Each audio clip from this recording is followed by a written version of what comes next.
로마서 제9장 유대인에 대한 바울의 사랑.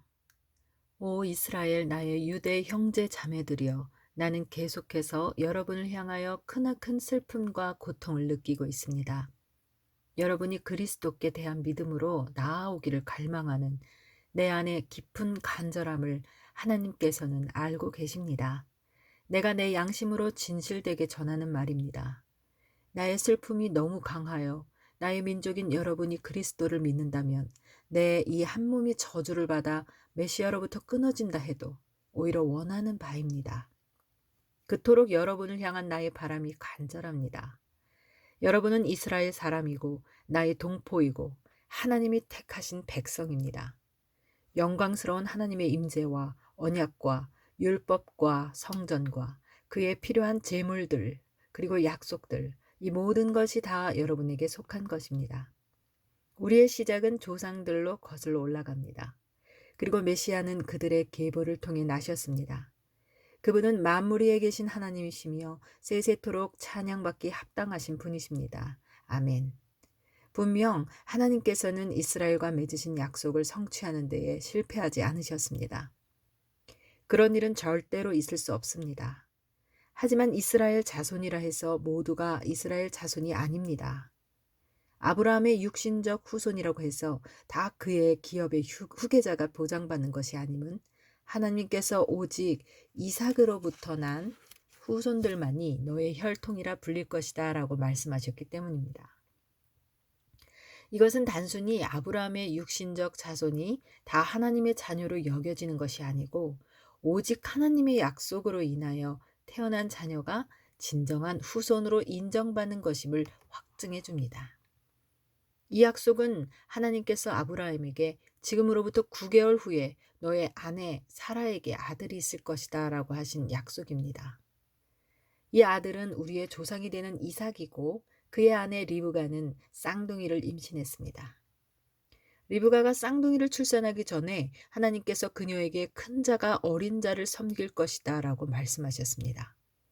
하나님께서는 이 말씀을 그 두 아들들이 어떤 선한 일이나 악한 일을 행하기 전에 하셨고, 이는 하나님께서 사람의 선한 행실이나 악한 행실에 따라 부르시는 것이 아니라 오직 그분의 거룩하신 목적에 따라 부르신다는 것을 증명해 줍니다.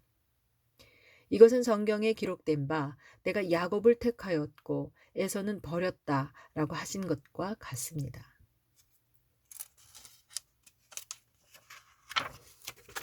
그런즉 이것이 무엇을 의미하는 것일까요? 하나님께서 부당하시다고 말해야 할까요? 물론 그렇지 않습니다. 그분이 모세에게 말씀하시기를 나는 누구든 간에 내가 택한 자를 사랑하고 불쌍히 여길 자를 불쌍히 여긴다 라고 하신 것은 당연하신 말씀입니다. 그런즉 이로 미루어 보아 하나님의 선택은 사람이 간절히 원한다고 해서 주시는 것도 아니고 사람이 애써서 얻을 수 있는 것도 아니며 오직 하나님의 사랑과 자비심에 달린 것임을 알 수 있습니다. 또한 하나님께서는 바로에게 말씀하시기를 내가 이 일을 위하여 너를 이집트의 통치자로 세웠으니 곧 너로 말미암아 나의 기적의 능력을 보이고 너를 다루는 방식을 본보기 삼아 내 능력의 이름이 온 세상에 전파되게 하려는 것이다 라고 하셨습니다. 그런즉 하나님께서 누구를 선택하시든지 간에 긍휼히 여기실지 마음을 완악하게 하실지는 전적으로 하나님께 달려 있습니다. 그렇다면 이렇게 묻는 사람도 있을 것입니다. 그렇다면 하나님께서 완전히 통제하신다는데 어떻게 우리를 비난하시겠습니까? 하나님께서 무엇을 선택하시든 그것을 거역할 수 있는 사람은 없지 않겠습니까? 그러나 여러분이 누구이기에 감히 하나님을 비판합니까? 어떻게 진흙으로 빚어 만들어진 사람이 그를 만드신 분에게 도대체 왜 나를 이렇게 만드셨습니까? 라고 말할 수 있겠습니까?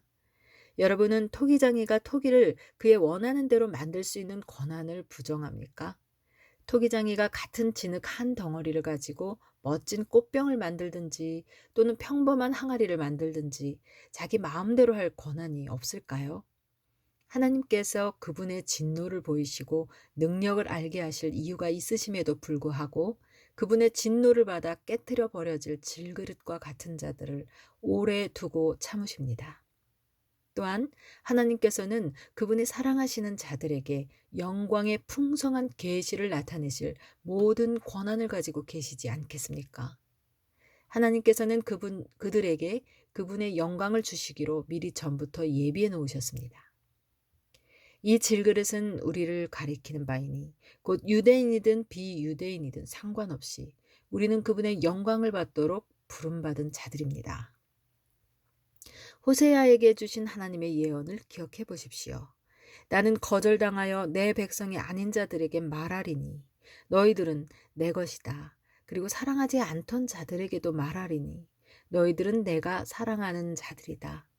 너희들은 아무것도 아니다라고 불렸던 곳에서 그들이 새로운 이름으로 불릴 것이니 곧 살아계신 하나님의 자녀이다 라고 할 것이다. 또 선지자 이사야가 이스라엘에 관하여 외치기를 이스라엘 자손들의 수가 비록 바닷가의 모래알처럼 많을지라도 오직 남은 자들만이 구원을 받을 것입니다. 주 여호와께서 땅 위에서 그 말씀을 행하시고 이루시는데 지체하지 않으실 것입니다. 라고 하였습니다. 또한 이사야가 닥쳐올 일을 미리 보고 예언하기를 만일 만군의 주 하나님께서 우리에게 남은 자를 남겨두지 않으셨다면 우리가 소돔과 같이 파괴되고 고모라와 같이 황폐하게 되었을 것입니다. 라고 하였습니다. 이스라엘의 불신. 그런즉 이 모든 것은 무엇을 의미할까요? 여기에 역설적인 면이 있습니다. 심지어 의를 따르지 않았던 이방인들이 의를 얻었으니 그것은 곧 완벽한 의로서 그들의 믿음에서 난 것입니다. 그러나 이스라엘은 비록 율법적인 의를 따랐으나 의에 이르지 못하였습니다. 왜 그렇게 했습니까? 그들은 마치 믿음이 아닌 행위로 의에 이를 수 있을 것처럼 생각하여 믿음의 길을 추구하지 않고 행위로서 의를 추구하기를 고집했기 때문입니다. 그들은 잘못된 방법으로 의를 추구하다가 부딪힐 돌에 부딪힌 것입니다.